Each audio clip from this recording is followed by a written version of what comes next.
per portarci a Settimo San Pietro e in questo suo patrimonio della sua associazione. Prego. Allora, innanzitutto ben trovati, grazie a Oscar. Dico già che per me è il primissimo convegno, quindi se dirò, balbetterò, è tutto normale. Quindi non sono pratico e non sono abituato. Allora, parto dal presupposto che non parlerò di vero, sto scherzando, parlerò di vero per quanto riguarda i due abiti che da noi prevedevano l'utilizzo di questo copricapo, che sono Subistiga a Saglietta, che vedremo successivamente, e Subistiga a Fardallino, che diciamo che il discorso che io farò sarà partire da quello che avevamo praticamente sotto banco, andando a guardare nei cassetti e nelle foto che gli anziani ancora avevano e che ancora hanno e custodiscono a Settimo, e poi cercare di capire come dall'ultimissimo abito che noi abbiamo utilizzato, o meglio le donne di Settimo hanno utilizzato, come fosse la foggia prima di quell'abito. Perché ad esempio già su Vestire a Saglietta, che poi vedremo e che vi farò vedere, quando io sono andato alla ricerca di fonti fotografiche, nessuna donna ricordava di quest'abito come foggia da gala. Ma quando io facevo la domanda ricorda su Vestire a Saglietta, la risposta era ma non fiera un vestire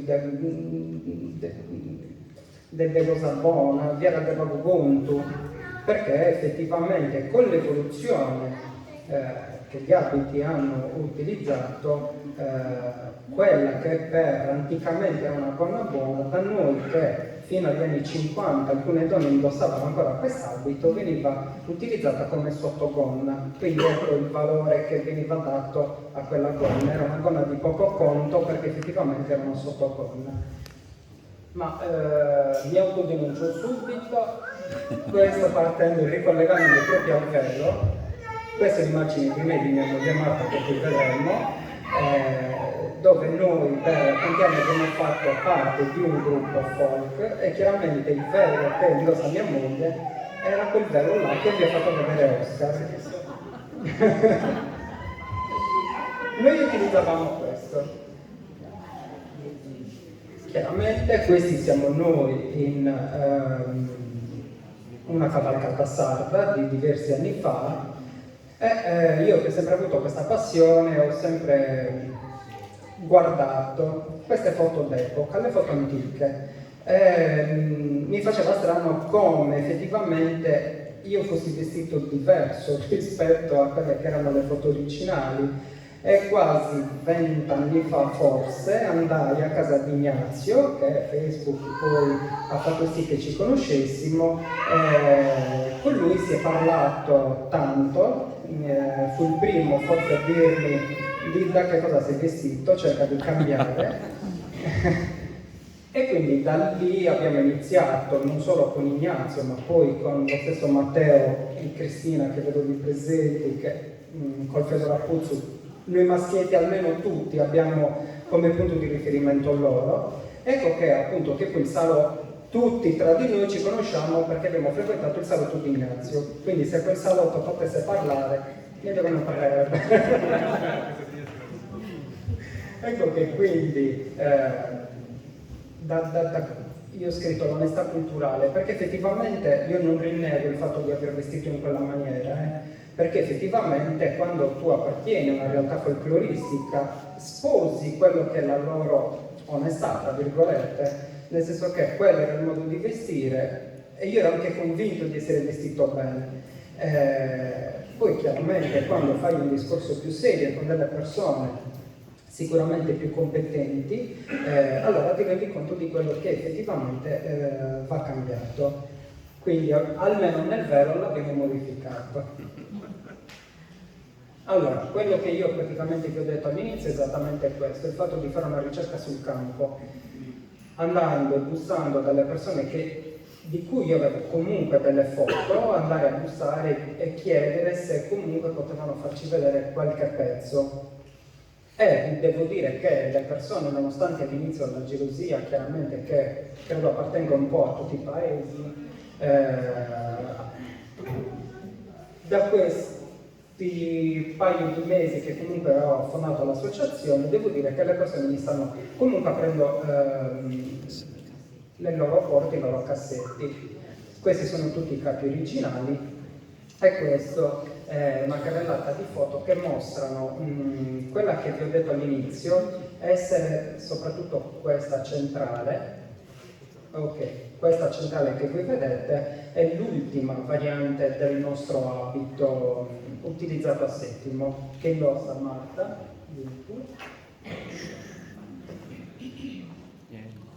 Questo è quello che noi definiamo subvestire a farfallino. Era un abito del cetto elevatissimo.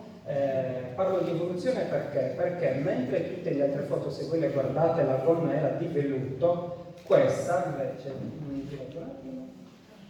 questa è interamente di brocato.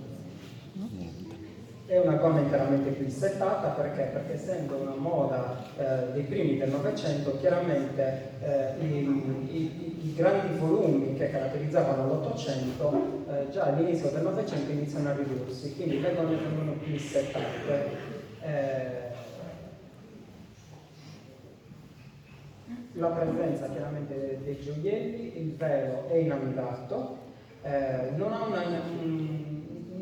inamidato a caldo ma non ha molto amido, perché ad esempio come abbiamo visto per Connesa, che invece la rigidità del tulle la faceva quasi da padrona, ma in realtà no.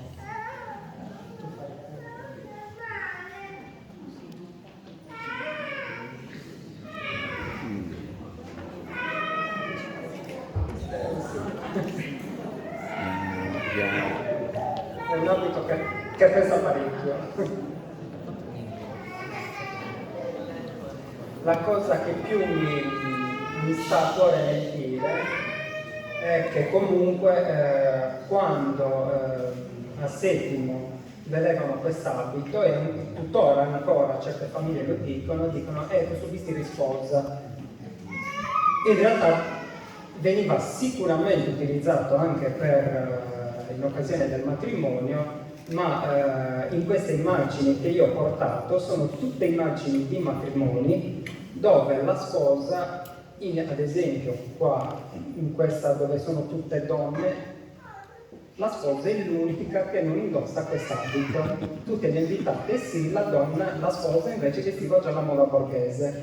Stesso esempio questa qua, vediamo che in un insieme di persone dove la sposa oltretutto è questa qua, una zia che è questa indossa quello che veniva definito subvestire sposa. Quindi questo è proprio l'esempio che effettivamente non era un abito da sposa ma un abito cerimoniale sicuramente, e anche questi sono tutte invitate a un matrimonio.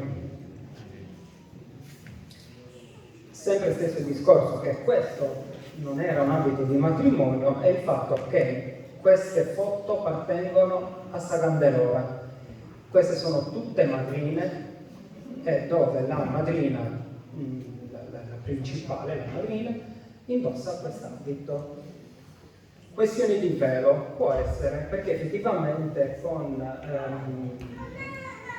l'arrivo anche della moda borghese, che comunque il velo caratterizzava le spose, forse il vedere questo velo determina il definirlo tale, un abito da sposa, ma ben sappiamo che così non è.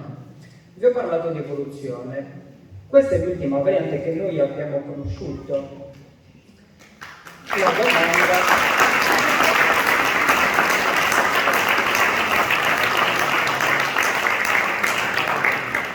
e lì subito mi nasce la domanda: ma possibile che prima di questo abito che cosa c'era a Settimo? Il Fedoracuzzu, perché adesso vi citerò.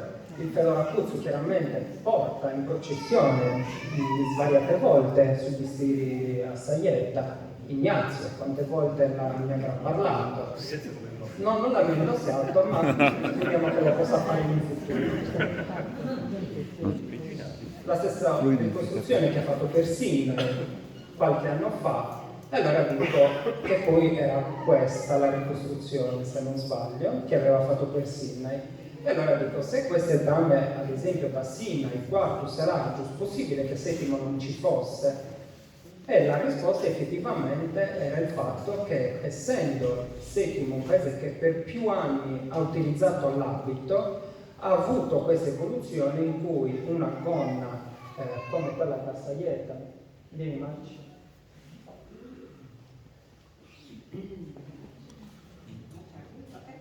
quella che in realtà era una gonna buona nell'Ottocento, da noi tutta questa gonna diventa sottogonna.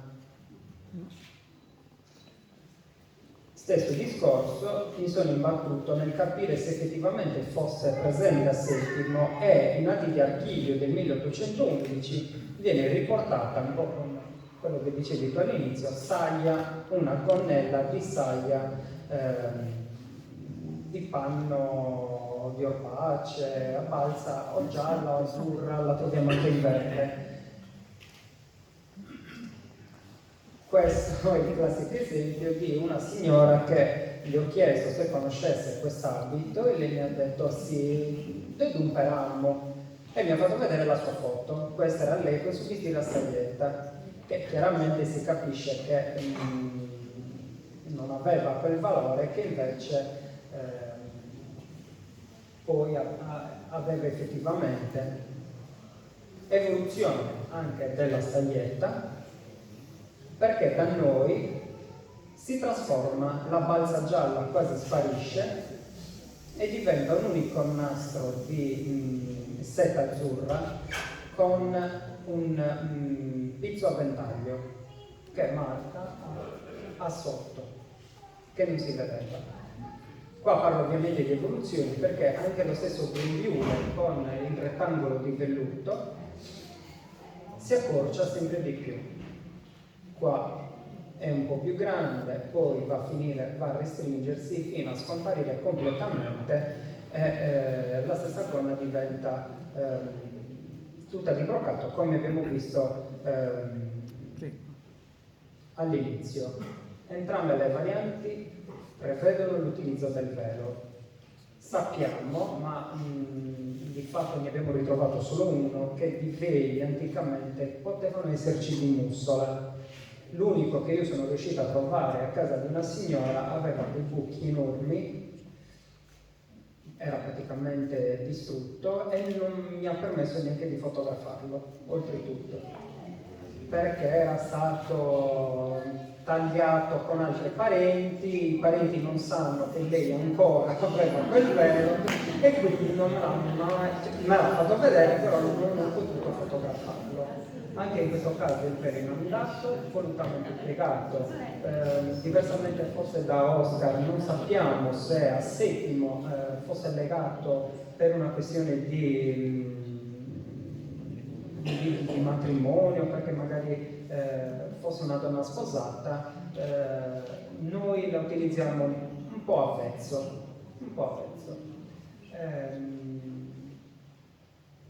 Credo che il mio intervento è anche finito, sono stato breve, conciso.